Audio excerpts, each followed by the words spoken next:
Nahoatra kosaky dia nivononao lavoko mbola ty e Neverinao angamba vatosoanao nan'olo-drafty malahelo.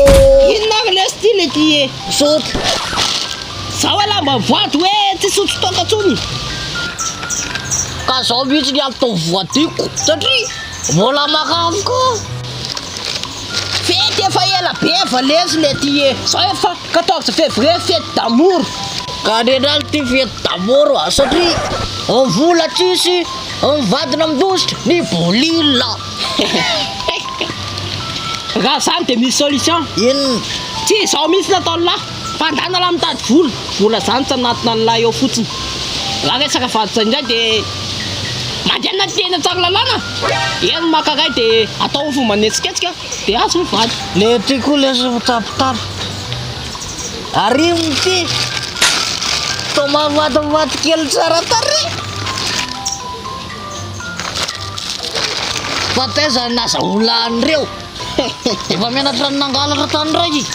Tsy nazahoany fa nividiny tany amin'ny talent ty mpanao asa tanana matiany zany. Asa tanana momba ny ohatry zao e ty zao atotra ngavatra tamin'ny Saint Valentin. Mantra fa eza aloha toerana misy andreo mirinao sirevy be ny avotra vaka avotra malina Ime talent ve? Atao iny ividy la de menan'izy elany ty mitady anaovana mariazy nefa fantatry e fa mivady ampiakarina mbola tsara izy. Ame lasatra ame Calme valetsy mena aloha. ame lasatra ame Madame azy niny ame lasatra ame cochon. Batko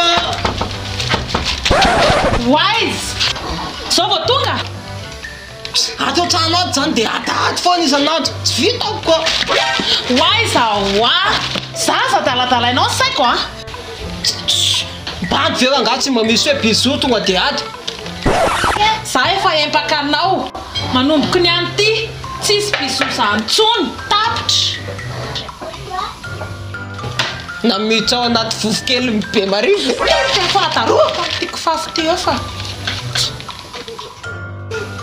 zany efa niova e niova inony vola kely raha fotsy be tonga masinao iny tsisy mikipikipy zany. Fermez les yeux. Rose. Maïn ty. C'est rose.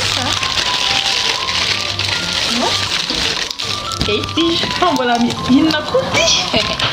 Fa iny ndray e. Tolotra meko anao amin'ny fofo fitiavana amin'izao Saint Valentin zao. Tsara kosako. Antsa e. Merci. Taizy reto e tany vita letany ao ambadika iny io mpanao asa tanana kaiky lahy etsy kaiky vavy satria vehivavy manao azy so de mba akizinao ndray aloha zany e asa salim-piaro a zany efa madama be efa niteraka. Inona olona efa madama be zany efa akizy be tandremo atao tolotra ho anao amin'izao Saint Valentin zao.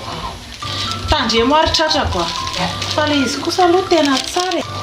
Aleo fa teneniko prisika ao avaratra hoe ty ho azy tena vidiny mivady indri fa mivadiny manko nanontany anazy hoe inona ny gâteau Saint Valentin anazy de hoe mbola tsy mahita hono izy ary aleo fa ho teneniko izy zany fa ty kosa aloha tena tsara e. Ratsy zany io tsara sady be fitiavana. Inona le rose fitiavana fatony tena tsy